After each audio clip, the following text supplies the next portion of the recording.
Just hockey show. I'm the Trev. It's too sweet. Anyway, we are officially in the offseason. 21-22 is officially behind us, and I will close out that playlist before draft day. Will be the second last video. Draft day, I'm sorry, thanks to them deciding to announce an award on draft day, doesn't close that list out entirely, but we will close out that playlist, or at least get it close to.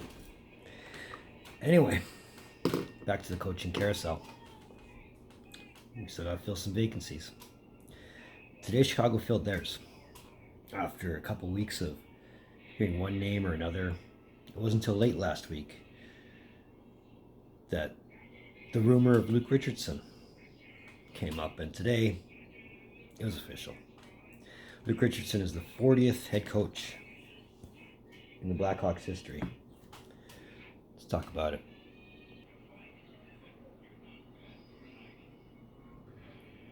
So Chicago's taken a bit of a chance on a long-time assistant coach.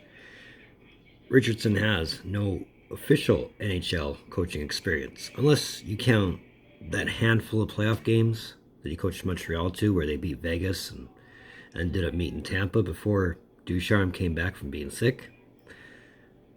So he's got some playoff coaching history. Beyond that, his real only head coaching experience comes at the AHL level when he coached the Bennington Senators from 2012 to 2016, taking them to the playoffs for the first 2 years.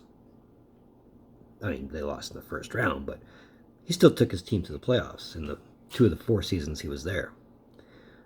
Beyond that, he was an assistant coach in Ottawa, an assistant coach on Long Island, caught myself, and for the last 4 years has been an assistant coach in Montreal. So being that he's been under a few coaches in his time, I think he went through 2 coaches in Montreal, Julien and Ducharme, and well, if you count St. Louis. Ottawa and the island, he's probably learned off of a lot of good coaches. So it'll be interesting to see what kind of a style he brings to the Blackhawks.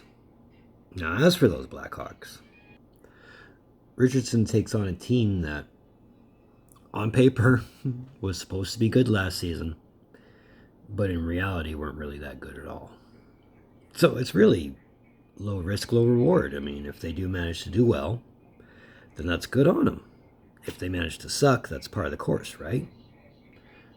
Richardson also inherits a team that is most likely going to be a point of post-Kane or post-Taves, as they're both coming to the end of their deals and going to need to be replaced or paired better. You can't expect them to be the same Kane and Taves that they were 10 years ago. That's fairly obvious. Their age has shown, and thankfully, Kane's skill really hasn't diminished much. I mean, he's not your Hart Trophy Art Ross winner anymore, but he can still get you points when you need them.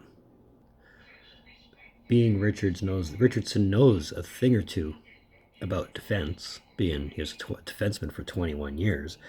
I can remember watching him many times in person at the old Northlands Coliseum, but that's a different story for a different day.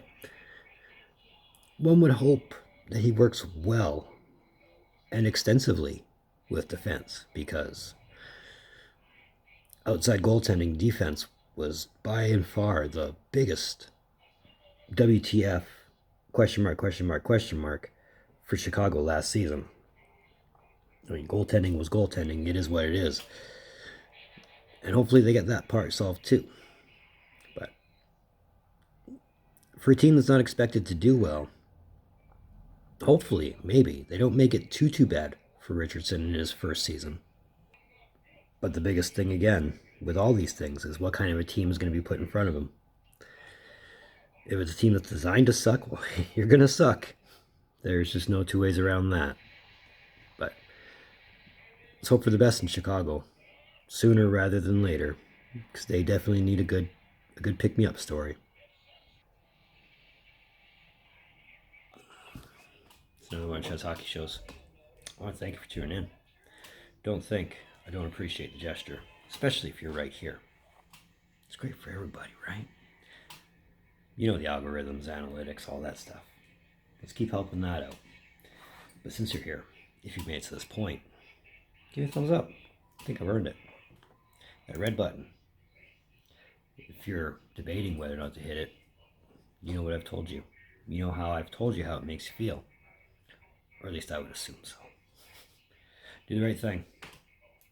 Socials in the description down below. Move forward. Just because it's the off season doesn't mean we don't have things to talk about. But either way, in the meantime, in between time, be looking for more videos from the Trev.